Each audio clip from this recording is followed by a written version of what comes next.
안녕하세요. 강재선입니다. 한국사 고급 인증능력 평가 5번째 시간 신라의 성립과 발전에 대해서 배우도록 하겠습니다. 먼저 오늘 배울 부분은 신라의 왕을 비교하고 신라의 발전, 신라의 전성기에 대해서 배우는 시간을 갖도록 하겠습니다. 신라는 진한의 소국이었던 사로국에서 시작합니다.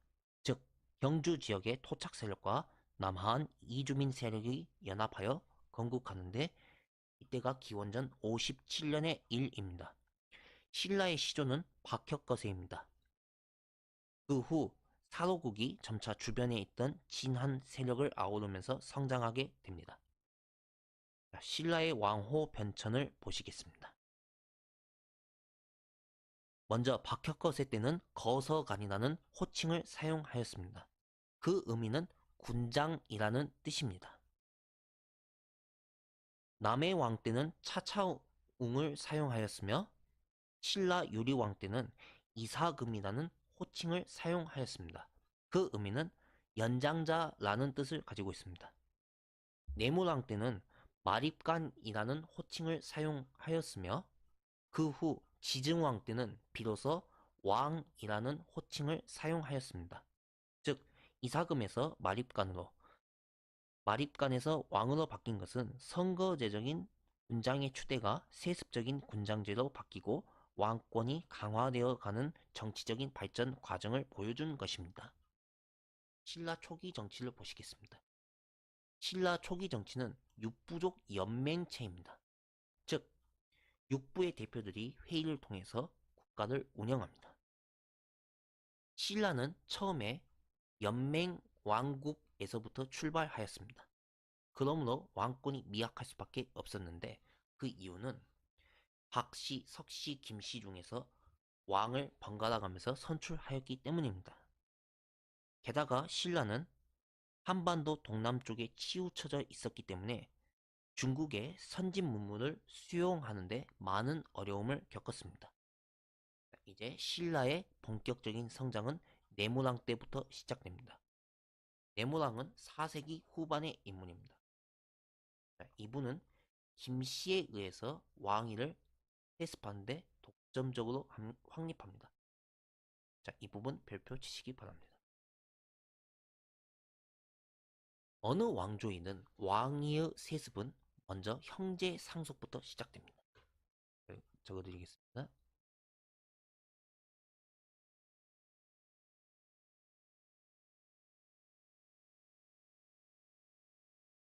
자, 이분은 마립간이라는 칭호를 사용합니다.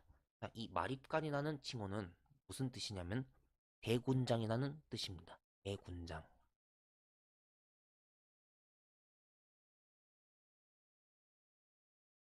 그리고 낙동강 동쪽의 진안 지역을 거의 차지하게 됩니다. 즉, 이것은 고대 국가의 기틀을 마련한 것입니다.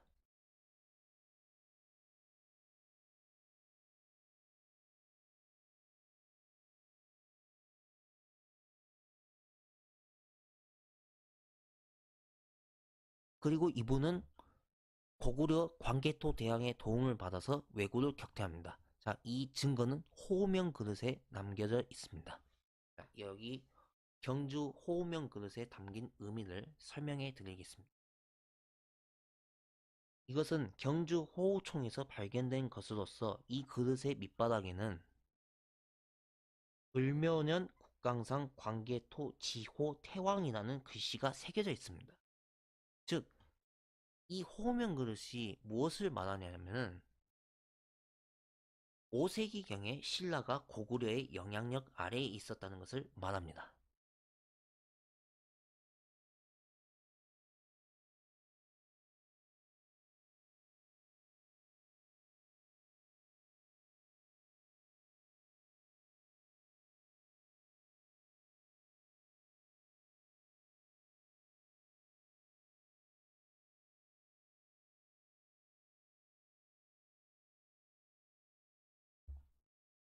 신라 이제 놀지왕을 보시겠습니다.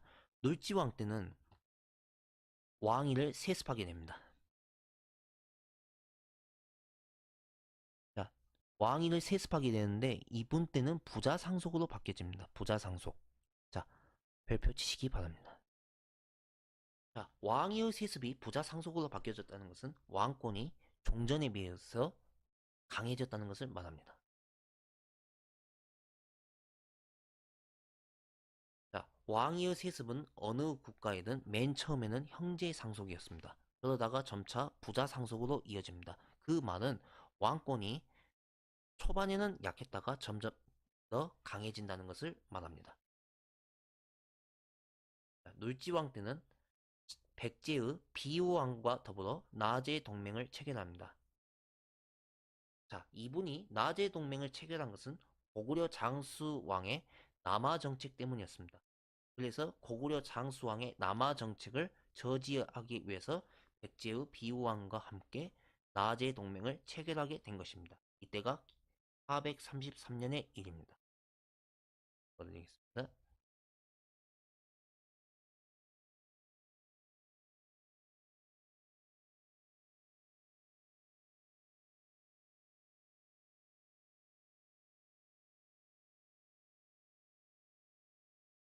자, 이분 때는 불교가 전래됩니다. 그러나 공인된 것은 버풍왕 때입니다. 버풍왕 때. 왜? 2차돈의 순교를 계기로 해서 불교가 공인됩니다. 자, 이제 신라의 발전으로 가시겠습니다. 자, 신라의 발전. 6명의 왕이 있습니다. 누구누구입니까? 지증왕, 버풍왕, 진평왕, 선덕여왕, 진덕여왕, 그리고 신라의 전성기였던 진흥왕까지 있습니다. 자, 여기서는 5명의 왕을 다루겠습니다. 지증왕, 버풍왕, 진평왕, 선덕여왕, 진덕여왕. 이분은 다루고 진흥왕은 신라 전성기 때 그때 다루다. 먼저 지증왕을 보시겠습니다. 지증왕은 이제 체제를 정비합니다. 지증왕의 업적 순, 한, 우, 우동입니다. 순, 한우로 된 우동을 먹읍시다. 순장 금지합니다. 왜, 왜 순장을 금지한 이유는 그동안의 순장이 뭐였습니까? 높은 사람이 죽었을 때 많은 사람들을 껴묵거려서 함께 묻은 풍습을 말했습니다. 그런데 이것이 인력이 낭비된다는 이유 때문에 순장을 금지시킵니다. 즉 국가의 노동력 확보 차원에서 아예 금지시킨 겁니다. 순장을 금지합니다. 한화 정책. 지방 제도를 정비하는데 주, 금, 현 제도를 정비합니다. 그리고 관리를 파견합니다. 두 번째, 국호를 신라로, 왕호를 그동안에는 마리간이었습니다. 마리간에서 이제 왕으로 변경됩니다. 자, 여기서 신라로 바뀌어진 것은 무슨 뜻이냐면은 새롭게 널리 망라한다는 뜻입니다. 그래서 신라로 바뀌었습니다. 자, 이 왕호를 중국식 명칭인 왕이라는 것으로 바뀝니다. 우경을 장려합니다. 자, 우경 장려는 소를 이용해서 밭을 가는 것인데 이때 깊이 가리가 가능했습니다. 우상국을 정벌합니다. 자, 우상국 정벌은 누굽니까? 신라장군 이사보. 신라장군 이사보.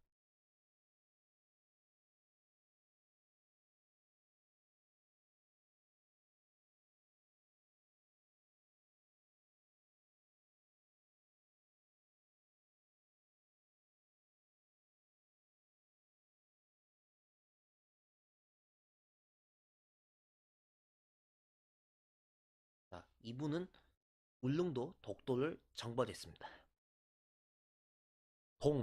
동시전을 설치합니다. 동시전 설치.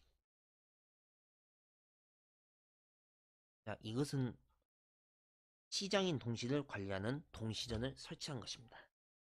또에 설치한 것입니다. 상업이 발달하기 위해서.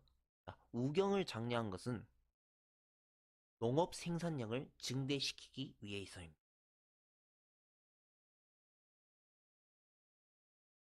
버붕왕을 보시겠습니다. 버붕왕 때는 중앙 집권 체제를 강화합니다.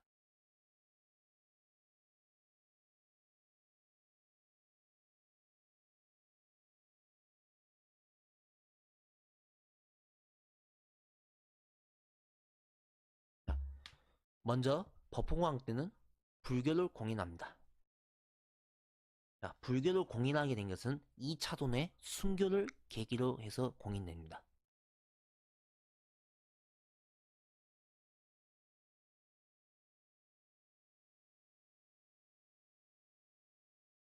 자, 이 차돈이 순교할 때 어떤 일이 있었냐면은 이 차돈이라는 사람이 왕에게 나아가서 자기의 목을 베어달라고 합니다. 자기의 목을 베면 불교를 공인하는데 도움이 될 것이라고 해서 왕에게 자기의 목을 베어달라는 것입니다.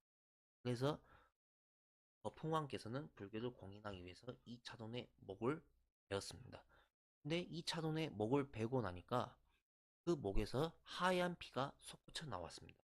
그래서 그 이후에는 불교를 공인했다는 말이 있습니다.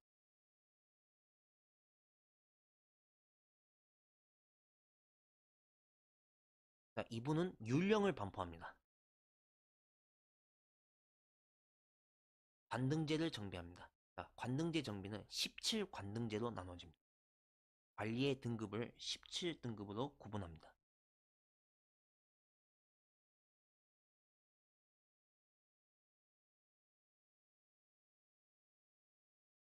관리의 공복을 제정합니다. 그 관리의 벼슬 등급에 따라서 관복의 색깔이 달라지는 것을 말합니다. 자, 병부와 상대 등을 설치합니다. 병부는 뭡니까? 오늘날의 국방부를 말합니다. 즉, 군사에 관한 일을 맡아보게 함으로써 왕이 직접 군사권을 장악했다는 것을 말합니다. 상대등을 설치합니다. 상대등은 무엇이냐면 상대등이 귀족회의를 주관하게 하는 것입니다. 그 귀족회의의 의장은 상대등입니다. 자, 건원이라는 연호를 사용합니다. 건원. 이 부분 동그라미 치시기 바랍니다. 이 연호를 사용했다는 것은 무슨 뜻이냐면은 중국과 대등한 나라라는 것을 강조하기 위해서입니다. 자, 버풍왕 때는 정복 활동으로는 금관가야를 정복, 금관가야 정복 532년의 일입니다. 금법 대진이라는 말이 있습니다. 금관가야는 버풍왕 때, 대과야는 진흥왕 때 정복합니다. 일단 버풍왕 때는 금관가야를 정복했다. 걸 기억하시기 바랍니다. 이거 별표 치시기 바랍니다. 자, 외교 관계에 있어서는 중국 남조와 양나라와 수교를 하게 됩니다. 자, 그리고 불교를 공인했다는 것은 또 하나 의미가 있는데 신라인의 정신적인 통합을 도모하려는 것입니다.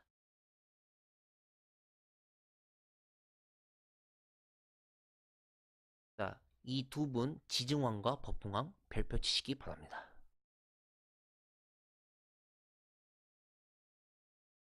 이 두 분의 왕은 비교해서 매우 중요한 왕이기 때문입니다. 잘 기억하시기 바랍니다. 자, 그 다음 나머지 왕은 보시겠습니다. 진평왕, 선덕여왕, 진덕여왕을 보시겠습니다.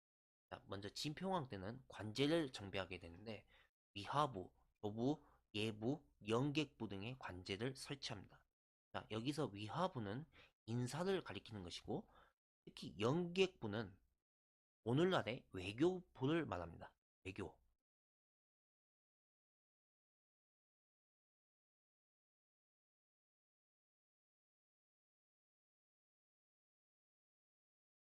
자, 조부는 재정을 말합니다. 오늘날에 보면 기획재정부 말합니다. 자, 진평왕 때는 건복이라는 연호를 사용하였고 자, 진평왕 하면 가장 떠올리는 게 무엇입니까? 원광법사입니다. 자, 원광법사로 하여금 수나라에 군사를 요청하는 걸사표를 찍게 했습니다. 걸사표. 이어서 선덕여왕으로 가시겠습니다. 선덕여왕은 모두가 알다시피 첨성대를 건립하였으며 황룡사 구층 목탑을 건립하였습니다. 자, 이 부분 구별을 잘 하시기 바랍니다. 별표 치세요. 황룡사 구축 목탑은 선덕여왕 때입니다. 그런데 황룡사는 진흥왕 때 건립됩니다. 이 부분 구별 잘 하시기 바랍니다. 이 황룡사 구축 목탑은 자장율사의 건의로 인해서 황룡사 구축 목탑을 건의하게 됩니다.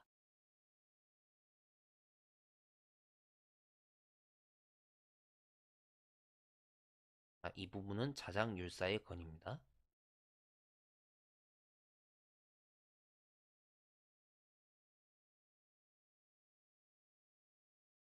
자, 이어서 진덕여왕으로 가시겠습니다.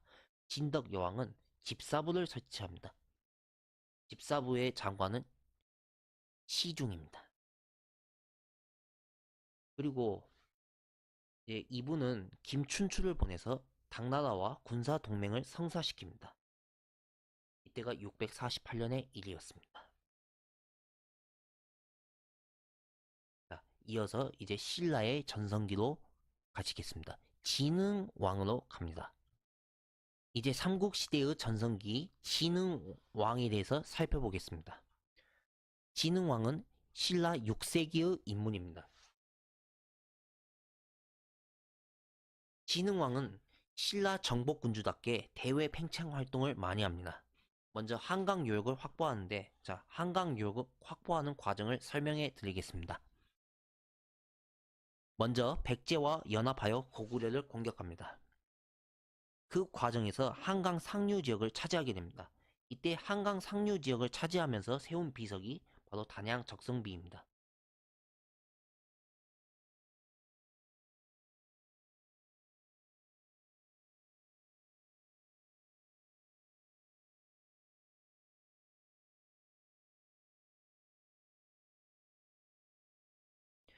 그 다음에 백제로부터 한강 하류 지역을 완전 빼앗아 한강 유역을 확보하게 됩니다. 자, 이 한강 유역 확보는 두 가지 의미가 있습니다. 하나는 중국과 직접 교류할 수 있는 창구가 열렸다는 것이며, 두 번째는 삼국시대의 전성기를 맞이하게 된다는 것입니다.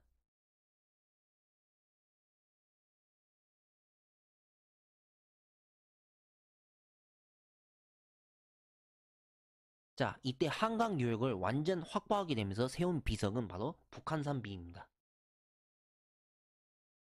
지도 보시면서 설명 들으시기 바랍니다.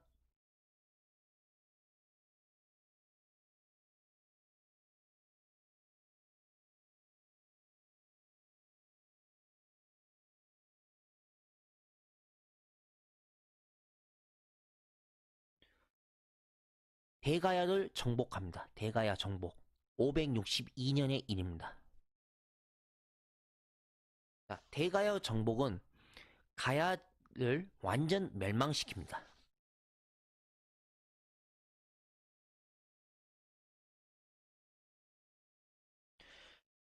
그리고 낙동강 유역을 완전 차지합니다.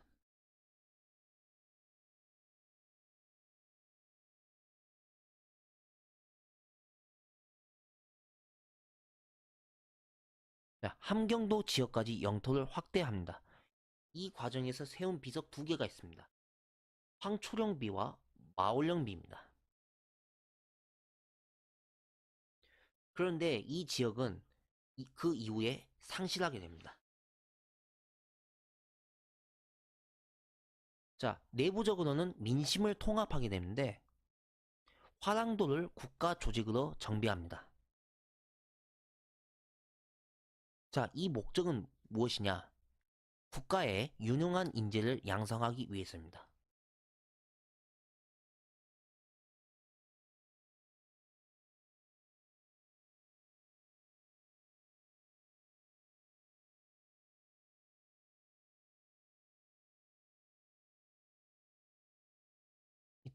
그리고 진흥왕 때는 불교를 정배합니다.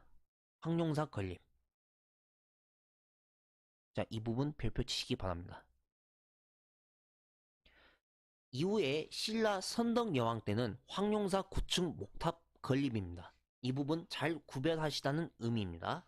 진흥왕 때는 황룡사를 건립하였고 선덕 여왕 때는 황룡사 9층 목탑을 건립하였다. 이 부분 기억하시기 바랍니다. 자, 자주의식으로 스스로 연호를 계곡이라고 사용하였다.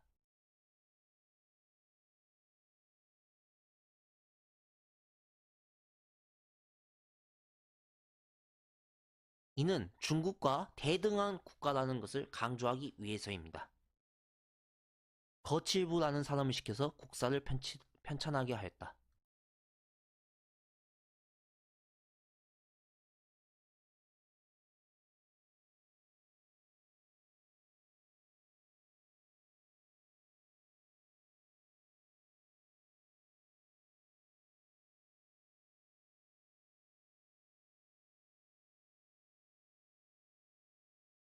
자, 이 의미는 무슨 의미냐면은 왕권 강화와 강력해진 국력을 과시한 것입니다.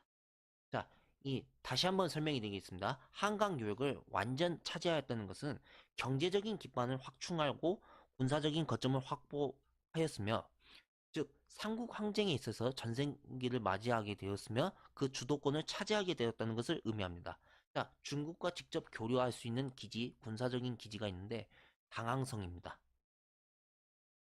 기억하시기 바랍니다. 설명은 여기까지 진행하겠습니다.